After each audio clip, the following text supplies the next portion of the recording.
आमदार योगेश कदम यांनी नुकत्याच घडलेल्या घटनेवर गंभीर भूमिका मांडली आहे। भविष्यात अशा घटना घडू नयेत यासाठी आवश्यक त्या उपाययोजना केल्या जातील असं ते म्हणाले।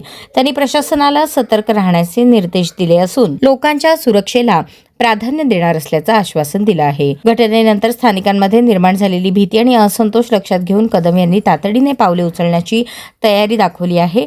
त्यांच्या या वक्तव्यामुळे जनतेत काही प्रमाणात दिलासा निर्माण झाला आहे। जर का अशा पद्धतीने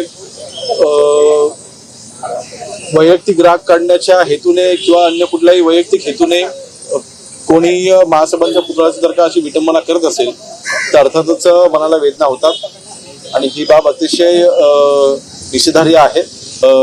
मी काल देखील DCP यांच्याशी मी चर्चा केली होती, इथल्या पोलीस अधिकाऱ्यांची देखील चर्चा केली होती।